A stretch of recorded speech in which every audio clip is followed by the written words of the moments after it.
चलिए तो इस वीडियो में हम लोग पढ़ने जानेंगे कि भारतीय संविधान में क्या क्या टॉपिक्स हैं, हम लोगों को क्या क्या पढ़ना है, तो उसके बारे में चर्चा करेंगे। तो चलिए देखते हैं। तो आपका देखें, पहला जो हम लोग को पढ़ना है संविधान सभा। संविधान सभा क्या कुछ चर्चा कर लें तो बोला जाएगा तो संविधान सभा में कुल सदस्यों की संख्या थी उस समय जब इसका गठन हुआ था 389, और जब संविधान सभा का पहली बैठक हुआ था तो उसमें सिर्फ और सिर्फ 207 सदस्य उपस्थित हुए थे। संविधान सभा का प्रथम बैठक 9 दिसंबर 1946 को हुआ था, जिसमें कार्यवाहक अध्यक्ष बोल सकते हैं या अस्थायी अध्यक्ष डॉक्टर सुचितानंद सिन्हा को नियुक्त किया गया था, है ना, चुना गया था। और ये संविधान सभा का जब दूसरा बैठक हुआ था, द्वितीय बैठक हुआ था 11 दिसंबर 1946 को, तो उसका जो अध्यक्ष बने थे, निर्वाचित हुए थे डॉक्टर राजेंद्र प्रसाद, जिन्हें बिहार गांधी के नाम से भी जाना जाता है ना। तो इस संविधान सभा के कुछ हम अभी बात किए हैं, लेकिन इसके बारे में स्पेशल वीडियो आएगा। इसके बारे में स्पेशल वीडियो हम, है ना, नेक्स्ट वीडियो आएगा कि संविधान सभा के किस प्रकार से संविधान सभा गठन हुआ, है ना, इसमें किस प्रकार से इसे आगे बढ़ाया गया, संविधान का निर्माण किया गया। तो स्पेशल वीडियो इसके बाद आएगा, इस वीडियो के बाद। तो हमें इसकी चर्चा, है ना, उस वीडियो में डिटेल्स में करेंगे, ठीक है।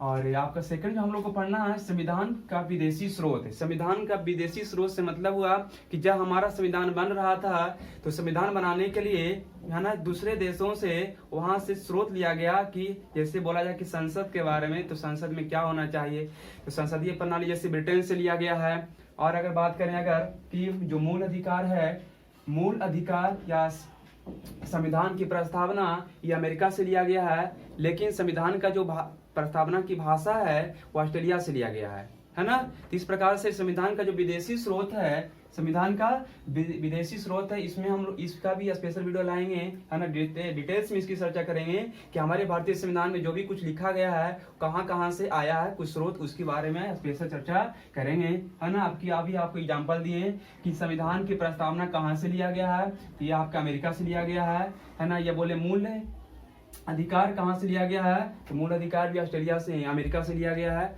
तो डिटेल्स में चर्चा करेंगे, आपकी एग्जाम्पल दी हैं, ठीक है। तो एक बात याद रखेंगे, एग्जाम में बहुत पूछे जाते हैं क्वेश्चन कि संविधान की प्रस्तावना कहाँ से लिया गया है, तो संविधान की प्रस्तावना जो है अमेरिका से लिया गया है, लेकिन प्रस्तावना की जो भाषा है, लैंग्वेज है, ये ऑस्ट्रेलिया से लिया गया है। प्रस्तावना की भाषा कहाँ से लिया गया है, ऑस्ट्रेलिया से लिया गया है।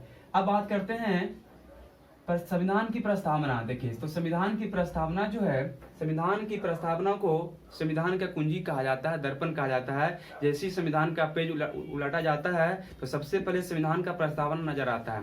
जैसे हम लोग कोई बुक पढ़ते हैं, है ना, क्लास 7 या क्लास 8 का जो सरकारी का बुक होता है, उसमें सबसे पहले संविधान की प्रस्तावना लिखा हुआ रहता है, प्रस्तावना या उद्देशिका, है ना। तो वही है संविधान की प्रस्तावना।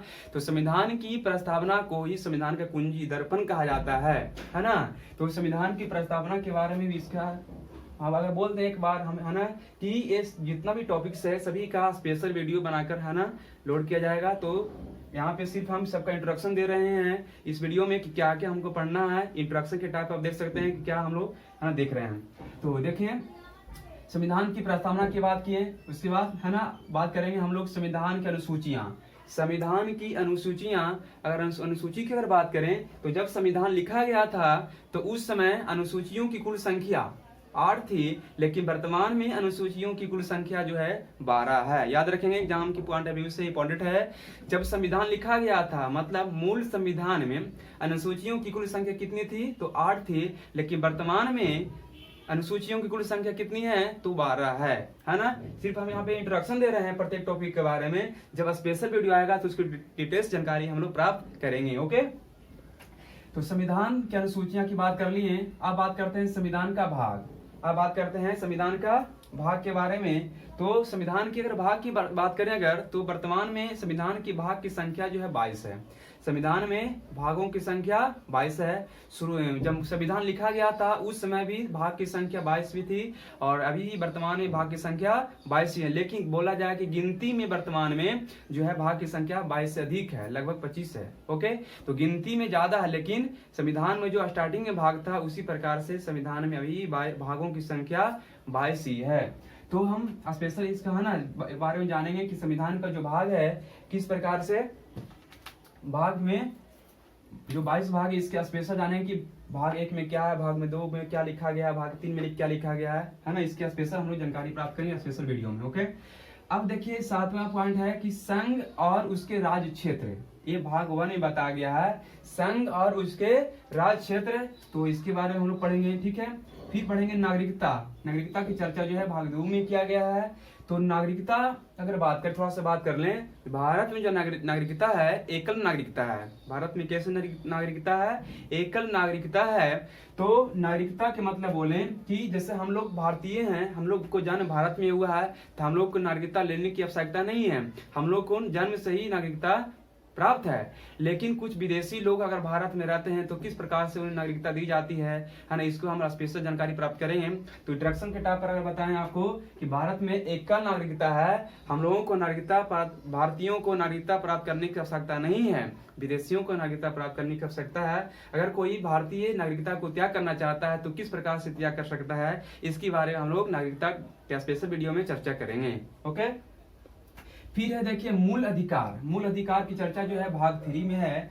मूल अधिकार की चर्चा भाग 3 में है। अगर मूल अधिकार के बारे में अगर बताएं आपको, तो जब संविधान लिखा गया था उस समय मूल अधिकार की कुल संख्या 7 थी। जब संविधान लिखा गया था तो उस समय मूल अधिकार की कुल संख्या 7 थी, मतलब मूल संविधान में मूल अधिकारों की संख्या 7 थी। लेकिन है ना, देखिए अगर बात करें आपको 94 थे 94वें संवैधानिक संशोधन 1978 के द्वारा 94 संवैधानिक संशोधन 1978 के द्वारा संपत्ति के अधिकार को हटा दिया गया और उसे अनुच्छेद 300 के का में जोड़ दिया गया। उसे अनुच्छेद 300 के का में जोड़ दिया गया और उसे संपत्ति के अधिकार को कानूनी अधिकार बना दिया गया। मतलब अगर फिर से अगर बोले आपको अगर कि मूल अधिकारों की कुल संख्या कितनी थी, तो मूल अधिकारों की कुल संख्या 7 थी, लेकिन वर्तमान में मूल अधिकारों की कुल संख्या 6 है। लेकिन एगो क्या हुआ, तो एगो जो हुआ हट गया 94 संवैधानिक संशोधन 1978 के द्वारा 1978 के द्वारा 94 संवैधानिक संशोधन 1978 के द्वारा जो एक मूल अधिकार है संपत्ति का अधिकार, संपत्ति का मूल अधिकार, उसे हटा दिया गया और उसे अनुच्छेद 300 के का में अनुच्छेद 300 के का में जोड़ दिया गया। किस रूप में? कानूनी अधिकार के रूप में जोड़ दिया गया। ठीक है, तो इसकी हम चर्चा स्पेशल करेंगे। मूल अधिकार की चर्चा आपको सिर्फ इतना याद रखना है कि वर्तमान में मूल अधिकार की संख्या 6 है, लेकिन संविधान जब लिखा गया था तो उस समय मूल अधिकार की संख्या कितनी थी? 7 थी। ओके, अब बात करते हैं आगे राज्य के नीति निदेशक तत्व के बारे में पढ़ेंगे हम लोग। इसकी चर्चा भाग 4 में है। राज्य के नीति निदेशक तत्व का मुख्य उद्देश्य जो होता है लोक कल्याणकारी राज्य की स्थापना करना। राज्य के नीति निदेशक तत्व का जो उद्देश्य होता है, मुख्य उद्देश्य की अगर बात करें, इसका मुख्य उद्देश्य होता है लोक कल्याणकारी राज्य की स्थापना करना। इसके बारे में भी हम लोग स्पेशल डिटेल्स में जानकारी प्राप्त करेंगे, सिर्फ यहाँ पे इंट्रोडक्शन दे रहे हैं हम लोग। ठीक है, अब आगे है मूल कर्तव्य के बारे में हम लोग आज जानेंगे।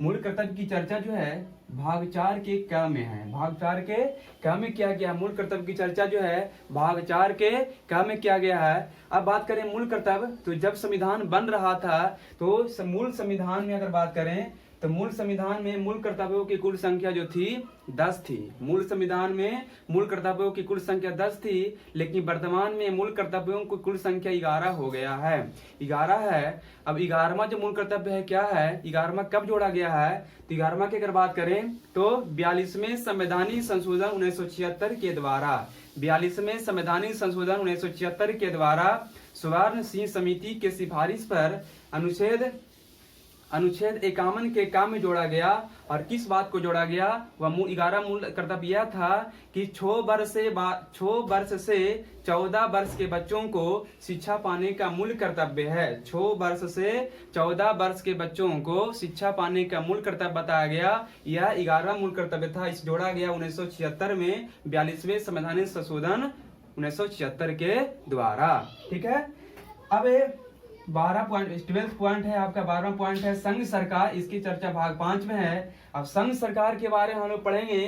तो संघ सरकार की बात करें अगर, तो भाग 5 में क्या क्या पढ़ेंगे, बहुत सारे में अगर बात बताया जाए कि भाग 5 जो है संविधान का मेन पॉइंट है, मेन भाग है, इसी में सबकी चर्चा मेन पॉइंट है की चर्चा है।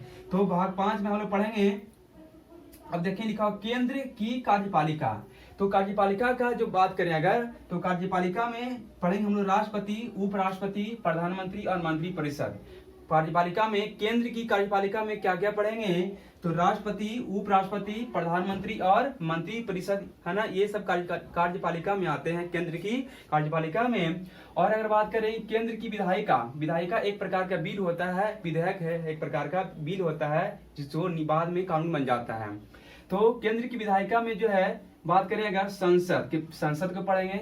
संसद का 2 भाग होता है, लोकसभा और राज्यसभा। लेकिन संसद के 3 अंग होते हैं, राष्ट्रपति, लोकसभा, राज्यसभा। लेकिन संसद के 2 भाग होते हैं, लोकसभा और राज्यसभा। तो तीनों को पढ़ेंगे विधायिका में हम लोग, ये भाग 5 में पढ़ेंगे, है ना। उसके बाद क्या है, केंद्र की न्यायपालिका। तो केंद्र की न्यायपालिका, न्याय देने वाला जो होता है सर्वोच्च न्यायालय, सुप्रीम कोर्ट, इसके बारे में पढ़ेंगे हम लोग भाग 5 के अंतर्गत ही। फिर लिखा हुआ है कि नियंत्रक एवं महालेखा परीक्षक, CAG, इसके बारे में पढ़ेंगे हम लोग भाग 5 के अंतर्गत ही। फिर है कि भारत के महान्यायवादी, भारत के महान्यायवादी, है ना, तो ये इसके बारे में हम लोग पढ़ेंगे। फिर है कि भाग 6 के बारे में, भाग 6 के बारे में, तो ये राज्य सरकार, भाग 6 की चर्चा जो है, भाग 6 में चर्चा है राज्य सरकार के बारे में, कि राज्य सरकार में जो भी कुछ है सब भाग 6 में है। जैसे बोले राज्य की कार्यपालिका, यहाँ था क्या, केंद्र की कार्यपालिका में था राष्ट्रपति, उपराष्ट्रपति, प्रधानमंत्री, मंत्रिपरिषद।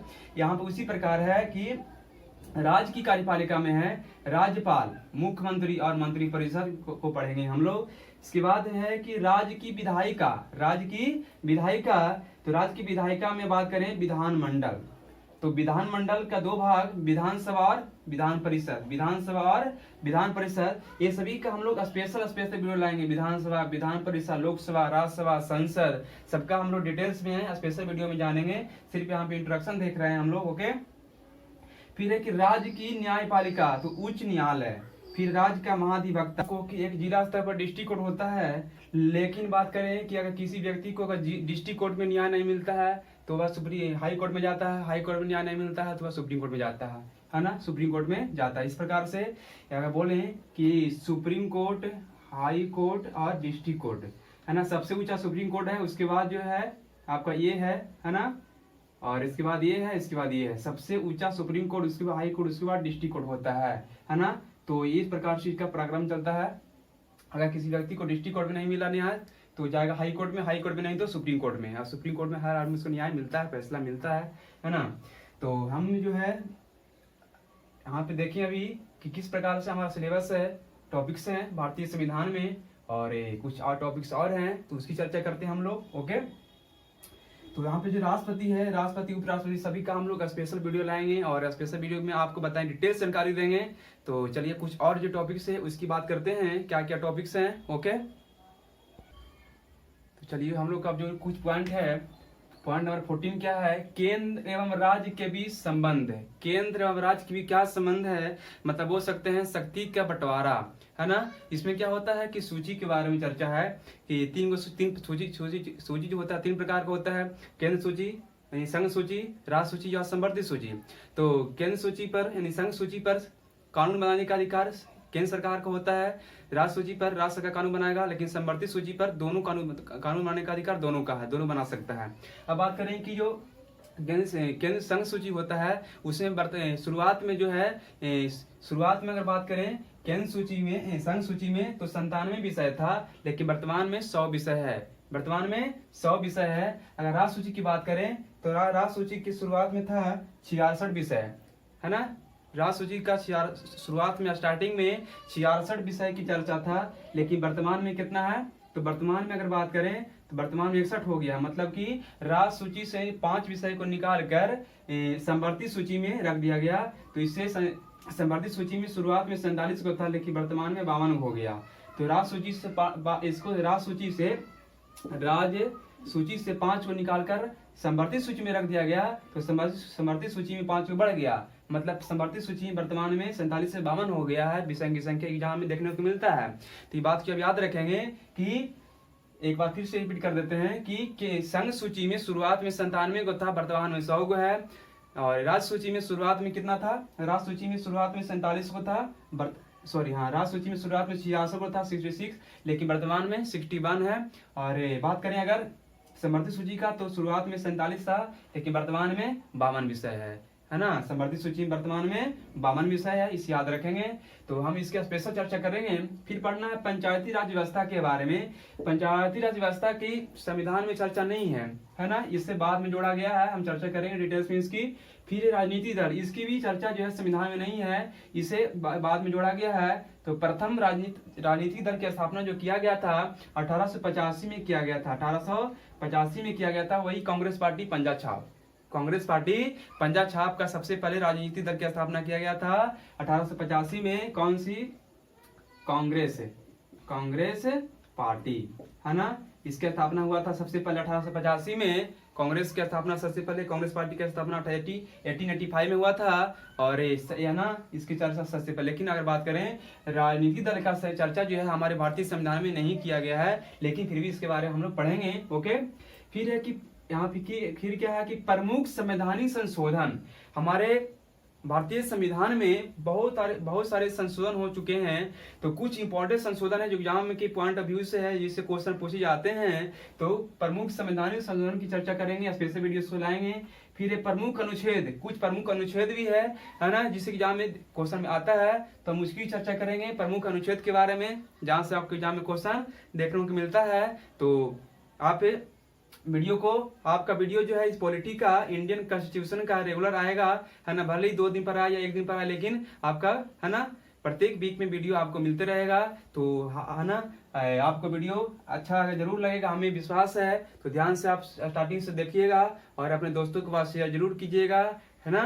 तो आपको इस वीडियो हम क्या बताएं, भारतीय संविधान के बारे में जो टॉपिक्स पढ़ना है, इसके बारे में हम लोग इस वीडियो में चर्चा किए हैं। तो नेक्स्ट वीडियो हम लोग मिलेंगे, संविधान सभा के बारे में स्पेशल वीडियो लाएंगे, डिटेल्स में इसकी जानकारी प्राप्त करेंगे, है ना। एक एक पॉइंट की चर्चा करेंगे। और एक बात आपको बता दें कि प्रत्येक टॉपिक्स के अंत में आपको जो एग्जाम में क्वेश्चन पूछे गए हैं प्रीवियस ईयर के क्वेश्चन का, आपको यहाँ पे पॉइंट यानी कि ऑब्जेक्टिव क्वेश्चन के रूप में आपको डिस्कस करेंगे, है ना। मतलब कि उसके बारे में आपको क्वेश्चन बनाने के लिए दिया जाएगा लास्ट में।